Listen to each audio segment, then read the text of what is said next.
मेरे अजीज दोस्तों और बुजुर्गों, एक और बात मैं आपके सामने अर्ज करना चाह रहा हूं। आपने देखा कि महाराष्ट्र में एक शख्स ने नबी करीम सल्लल्लाहु अलैहि वसल्लम के शान में गुस्ताखी करने की कोशिश की। मैं ये बात इसलिए कह रहा हूं क्योंकि कोई शख्स, कोई इंसान अल्लाह के रसूल सल्लल्लाहु अलैहि वसल्लम की शान में गुस्ताखी नहीं कर सकता। जिसको अल्लाह ने रहमतुल आलमीन बनाकर भेजाया, ये इंसान की बस की बात नहीं है कि कोई आसमान की तरफ देखकर थूके तो थूक उसी के चेहरे पर गिरेगा, उस नापाक के। उसने ये अनाप शनाप बका। बहुत से नेता हैं यहाँ पर, कांग्रेस में भी नेता है, समाजवादी में भी है, मगर किसी ने सिवाय एक रस्मी अखबारी मीडिया को बयान देकर, किसी ने कानून के दायरे में रहकर उसका पुरजोर जवाब नहीं दिया। मजलिस इत्तेहादुल मुस्लिमीन की तरफ से इम्तियाज जलील साहब ने ये ऐलान किया कि अगर फुला तारीख तक इस नापाक शख्स को गिरफ्तार नहीं किया जाएगा तो मैं औरंगाबाद से एक गाड़ियों का काफिला लेकर निकलूंगा और थाना या मुंबई को मैं पहुंचूंगा। मजलिस के मुखालिफिन, कांग्रेस और बीजेपी और समाजवादी के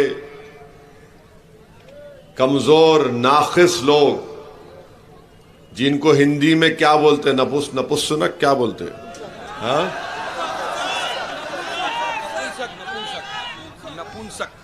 नपुंसक।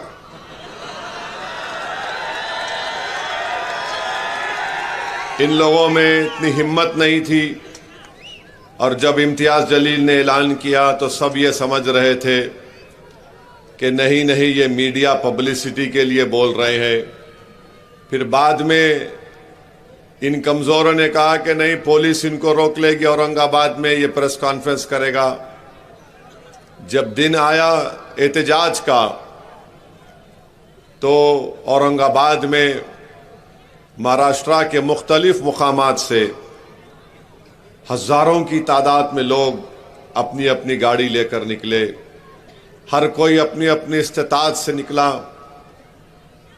और जब इम्तियाज जलील ने मुझे फ़ोन किया कि असद भाई, औरंगाबाद की पुलिस मेरे घर को आई है और मुझसे कह रही है कि आप इस जुलूस को औरंगाबाद से मत निकालिए।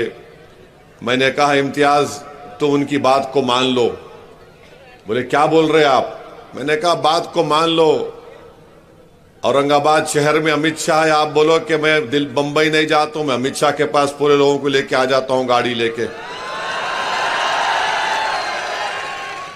इत्तेफाक से उस दिन देश के होम मिनिस्टर वहीं पर थे, मिस्टर शाह।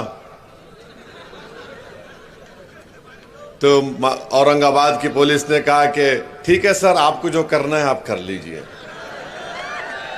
इम्तियाज जलील ने जुलूस लेकर निकले और आपके इस मुकाम तक पहुंचे। जो ये कमज़ोर लोग समझ रहे थे कि अगर एहतजाज होगा तो दंगा होगा, फलां होगा, मेरे भाई, महाराष्ट्र की तारीख़ में मजलिस इत्तेहादुल मुस्लिमीन ने एक तारीख़ी एहतजाज किया, पुरअमन रहा। आप तमाम की दुआएं और ताउन था। हमने दुनिया को बता दिया कि हम एहतजाज पुरअमन कर सकते हैं, और हम एहतजाज अपनी ज़ात के लिए, अपनी नफ्स के लिए नहीं किए। हम एहतजाज इसलिए किए कि जिसके नाम का सदका हम खाते हैं, हम गुलाम हैं उस दर के, तो गुलामी का सबूत देने के लिए हमने एहतजाज किया था। और अगर दोबारा कोई महाराष्ट्र में इस तरह की हरकत करेगा तो आइंदा एहतजाज भिवंडी थाने में नहीं रुकेगा, आज़ाद मैदान पे जाके रुकेगा, मुंबई के इंशाअल्लाह ताला।